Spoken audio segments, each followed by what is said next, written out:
Tanguay électronique, en première ligne.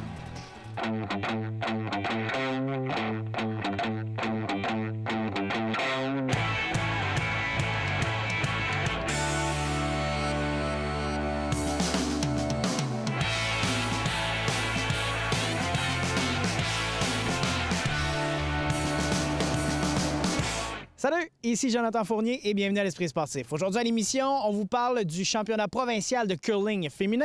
On vous parle également de deux athlètes de Québec qui participeront aux Jeux olympiques de Pyeongchang en Corée du Sud. Mais tout d'abord, parlons de l'homme derrière le coach. Je parle ici du directeur gérant et entraîneur-chef des Remparts de Québec, Philippe Boucher. Reportage par Michael Lalancette.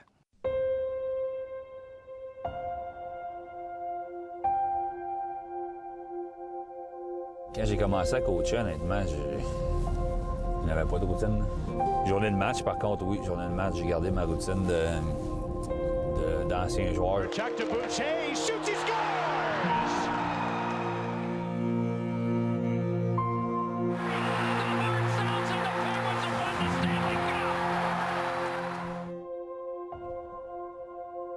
Écoute, quand Jacques Tanguay m'a contacté pour le poste, il m'a dit qu'il n'y aura pas de processus d'entrevue, puis c'est la job, c'est la tienne si tu la veux.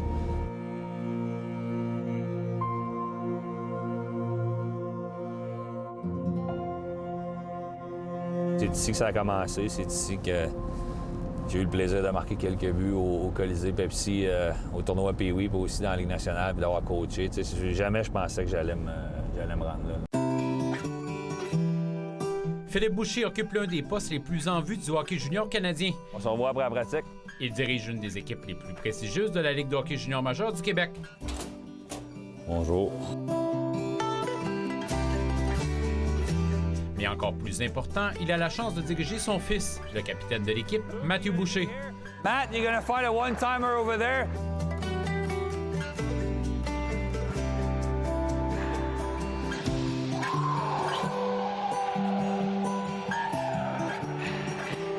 Ça aurait toutefois bien pu ne pas se passer de cette façon.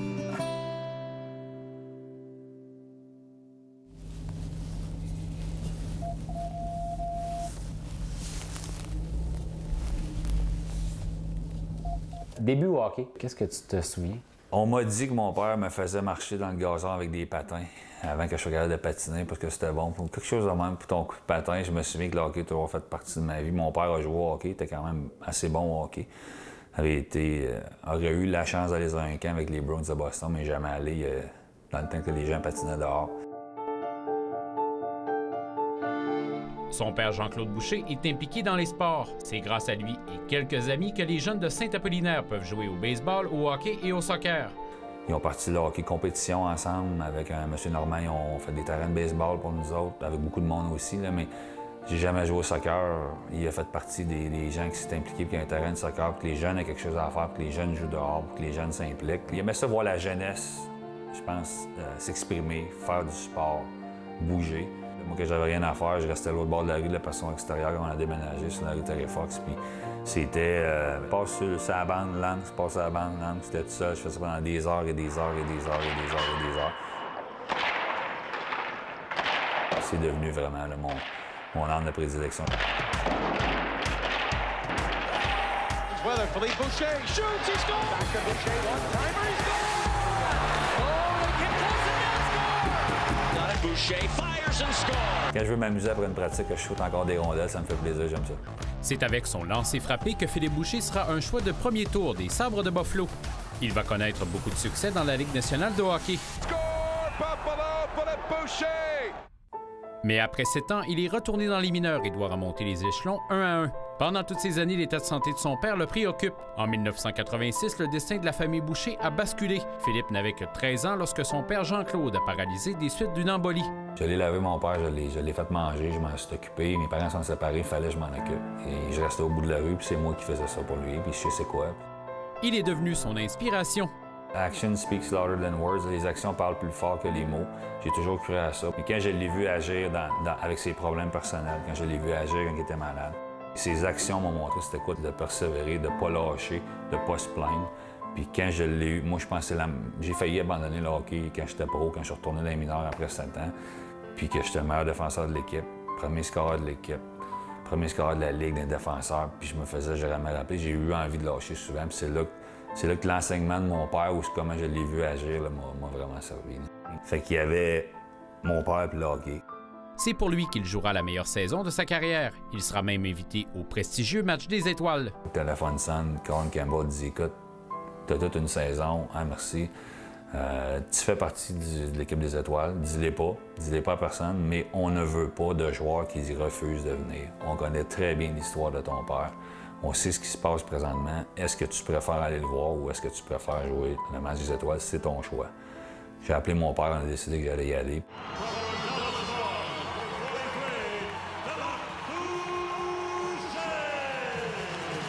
Malheureusement, il n'en a presque aucun souvenir. Je m'en souviens pas. Je me souviens presque de rien. Pour la simple et unique raison, j'ai eu une commotion cérébrale la game d'avant. Puis j'ai pogné mon trainer par le collet, j'ai dit « Je joue pareil, je t'avertis, je joue pareil ». Ça a fini 12-11, j'ai pas un but, j'ai pas une passe. On sait que les gars peuvent s'amuser un peu au match des étoiles, c'était pas ça du tout. Je m'étais fait sonner solide par Dustin Brown la game d'avant. Puis je voulais jouer parce que la réalité, c'est le décès de mon père. Son père Jean-Claude décède en mars 2007. Il aura été un homme combatif jusqu'à la fin. Il pesait 260, il est mort à 90 livres, puis il s'est jamais plaint.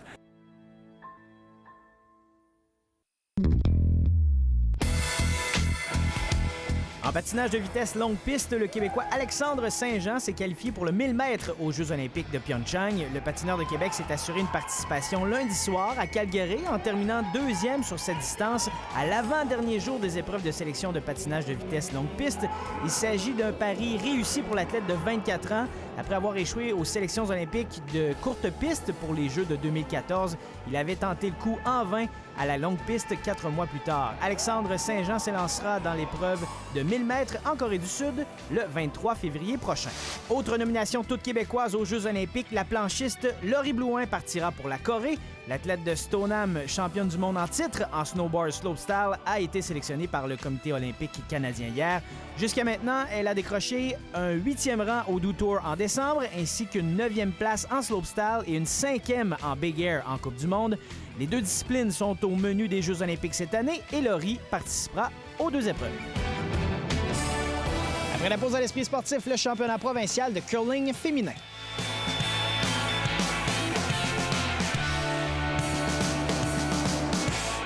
C'est cette semaine que se tient le championnat provincial de curling féminin. C'est l'occasion pour les équipes de la région de se qualifier pour les championnats canadiens qui auront lieu à la fin du mois en Colombie-Britannique. Mais avant d'accéder à cette compétition, il faut d'abord se qualifier. Il faut gagner le tournoi. Ça se passe du côté de Lévis.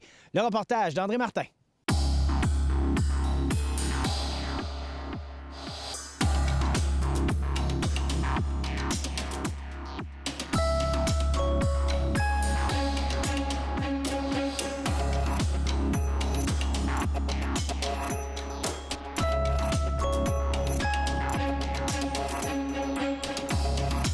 Monsieur Dumais, parlez-moi du tournoi. C'est un tournoi d'envergure ici. Oui, c'est le tournoi québécois de championnat de curling féminin qui donne droit à aller aux Canadiens Scotties pour une équipe qui va représenter le Québec. Combien d'équipes vous recevez cette année? Cette année, on a 5 équipes féminines et 3 équipes juniors qui viennent en relève pour s'affronter contre les équipes féminines. Parlez-moi du calibre qu'on va voir ici pendant le championnat. Le calibre est très relevé. C'est des dames des compétitrices qui sont de niveau pour aller aux Canadiens, ensuite probablement se classer pour un mondial. D'où proviennent les équipes? Les équipes viennent de partout du Québec, du Lac-Saint-Jean, de Montréal, beaucoup de Montréal, 2 équipes qui sont d'ici, de la région de Québec. C'est le tournoi qu'on attend depuis le début de l'année. Là. On est ici pour gagner le championnat. Donc, on a pratiqué toute l'année pour ça. Donc, ce qu'on veut, c'est remporter ici. On a du calibre.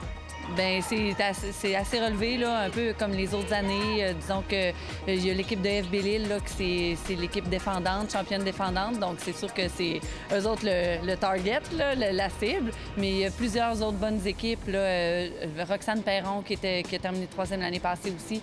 Donc, eux autres sont dans la course aussi. Là. Puis Isabelle Néron. Donc, toutes les équipes la majorité peuvent espérer gagner. Pour nous, c'est le fun aussi parce que c'est chez nous. Moi, j'ai été élevée à 2 coins de rue, fait que c'est vraiment le fun de pouvoir jouer puis d'avoir nos familles avec nous, puis d'être un peu dans notre environnement aussi. T'sais, on dort à la maison, les filles vont voir leurs enfants tous les jours. Ève, vous avez remporté le championnat l'année dernière. Vous arrivez ici, j'imagine, avec la même intention cette année? C'est certain que c'est notre objectif de gagner encore cette année. On sait que ça va être une semaine difficile. C'est tout le temps difficile le provincial, mais on est quand même confiants. C'est la première fois qu'on fait ça au Québec. Et ça va donner une autre couleur à un tournoi d'envergure comme ça. Justement, vu qu'on est une équipe junior, ça va vraiment donner une belle expérience de jouer contre des équipes de quand même un bon calibre. Fait que ça va vraiment donner un bon coup de pouce, si on veut dire. Là, puis ça va nous permettre aussi pour les prochaines années, si on veut le refaire, là, vraiment aussi savoir à quoi s'attendre puis vraiment donner tout ce qu'on a pour le faire. Là. Puis moi, je suis vraiment contente parce que comme je comptais le faire l'année prochaine, mais là, tu sais, c'est juste un an plus tôt, puis ça va nous donner encore plus d'expérience pour le faire l'année prochaine. Parle-moi de ta passion pour le curling. Ça fait 12 ans que je fais ça, donc je sais pas ce que je ferais sans ça. J'ai toujours fait ça, donc pour moi, c'est important. Chaque fois, ça prend beaucoup de temps dans mon horaire, malgré l'école, là. Mais je donnerais tout pour le curling, alors je fais de la place dans mes horaires tout le temps, fait que c'est correct. Donc, eux autres, oui, ils se disent qu'ils sont là pour prendre de l'expérience, mais on sait très bien qu'ils sont capables de nous battre, là. Donc, non, exact, rien à perdre. Donc, moi, j'ai déjà un peu été dans cette situation-là, là, jouer contre des gens un peu plus vieux. Puis je me disais qu'on était capable de les battre, donc eux autres, ils doivent se dire exactement la même chose.